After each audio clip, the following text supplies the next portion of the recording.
Introduction to parallel computing. Parallel computing जो है वो क्यों आया, क्यों हमें मोटिवेशन मिला पैरेललिज्म के लिए, उसको पढ़ते हैं।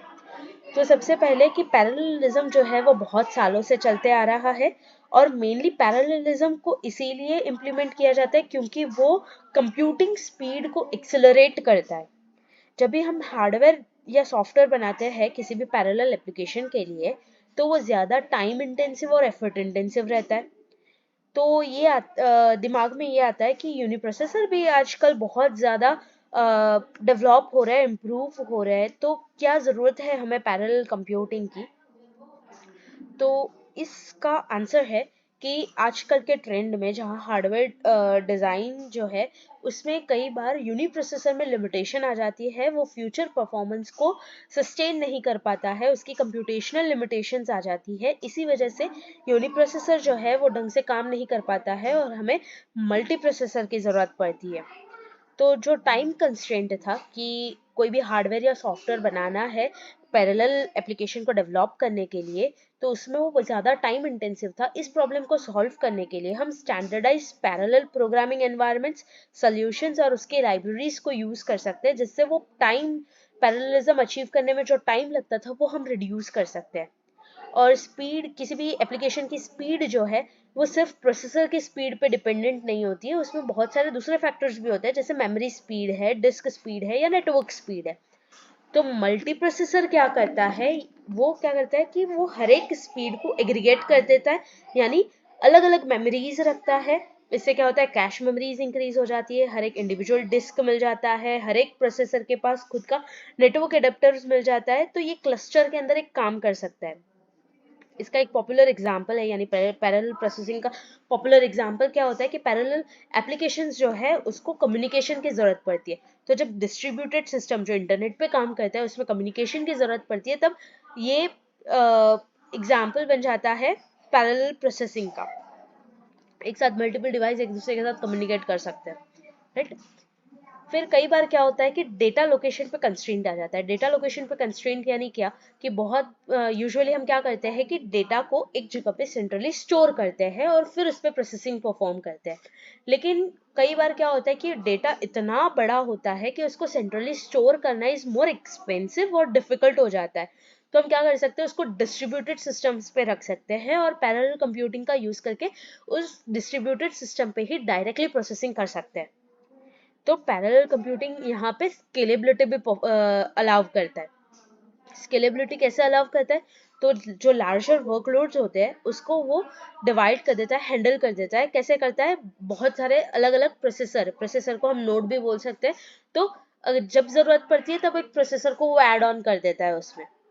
और आज के मॉडर्न कंप्यूटिंग के अंदर स्केलेबिलिटी जो है वो बहुत ज़्यादा क्रूशियल है, क्योंकि अभी बहुत ज़्यादा मैसिव डेटा सेट होता है हमारे पास, बहुत ज़्यादा कॉम्प्लेक्स कंप्यूटेशंस भी होते हैं, तो इसी वजह से पैरेलल कंप्यूटिंग जो है वो इम्पॉर्टेंट रहता है। क्यों हमें ज़रूरत पड़ती है पैरेलल कंप्यूटिंग की, सबसे पहली बात परफॉर्मेंस एनहेंसमेंट के लिए।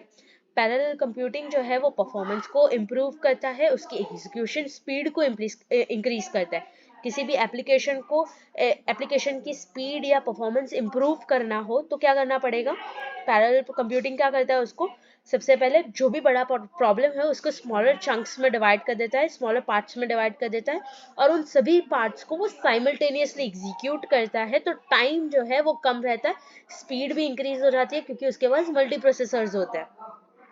फिर दूसरा नीड क्या हो सकता है, हैंडलिंग कॉम्प्लेक्स टास्क। आज के ज़माने के जो AI ML के एल्गोरिदम्स है, डेटा एनालिसिस है, सिमुलेशंस है, इन सब के अंदर बहुत ज़्यादा कॉम्प्लेक्स कंप्यूटेशन आता है और मैसिव डेटा सेट का यूज़ होता है।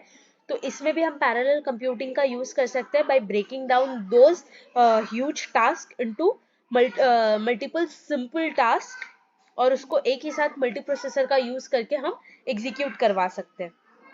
स्केलेबिलिटी ऑफर करता है, जैसे हमने पहले पढ़ा स्केलेबिलिटी कैसे ऑफर करेगा, तो वो जो लार्जर वर्कलोड्स है उसको वो हैंडल कर सकता है। वो क्या करता है, जब भी वर्कलोड बढ़ जाता है किसी प्रोसेसर को या जैसे बोलो नोड को ऐड ऑन कर देता है, जिससे वो प्रोसेसर जो है वो बाकी का काम को ले सके। और आज के ज़माने के मॉडर्न कंप्यूटिंग के अंदर तो मैसिव डेटा सेट और कॉम्प्लेक्स कंप्यूटेशन का यूज़ होता ही है, तो स्केलेबिलिटी भी एक इम्पॉर्टेंट फैक्टर बन जाता है। दूसरा है फ्यूचर प्रूफिंग। फ्यूचर प्रूफिंग में क्या होता है कि पैरेलल कंप्यूटिंग जो है वो सिस्टम को प्रिपेयर करता है फ्यूचर के लिए, वो प्रेजेंट के लिए प्रिपेयर नहीं करता है। प्रेजेंट में क्या होता है कि क्लॉक साइकिल की स्पीड को देखा जाता है कि कितनी क्लॉक स्पीड है, लेकिन फ्यूचर प्रूफिंग में क्या देखा जाता है कि कितना हम ऑप्टिमाइज कर सकते हैं पैरेललिज्म को, जिससे वो फ्यूचर में बेहतर हो सके, उसके परफॉर्मेंस और स्पीड को इंक्रीज कर सके।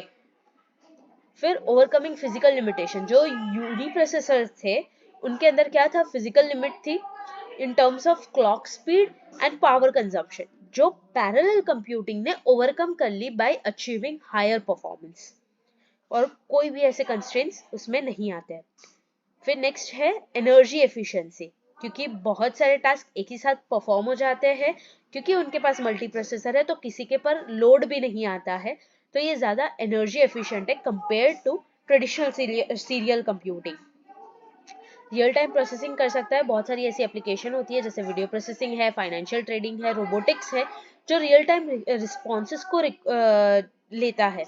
तो पैरेलल कंप्यूटिंग क्या करता है, एक स्विफ्ट प्रोसेसिंग अप्लाई करता है, जिसके अंदर क्या होता है कि वो लार्ज अमाउंट ऑफ डेटा जो रियल टाइम में जनरेट होता है उसको हैंडल कर सकता है, और उसमें वो टाइमली डिसीजंस और एक्शंस भी परफॉर्म कर सकता है। और लास्टली इकोनॉमिकल सॉल्यूशन।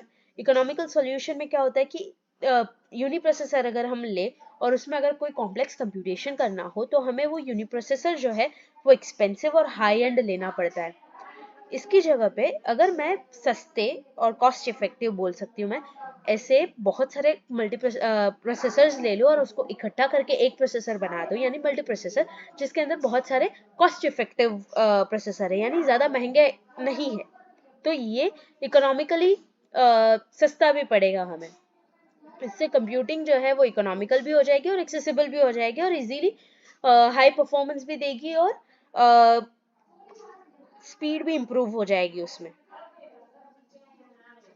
तो इस वीडियो में हमने देखा कि हमें पैरेलल कंप्यूटिंग की और पैरेललिज्म की क्यों ज़रूरत पड़ती है।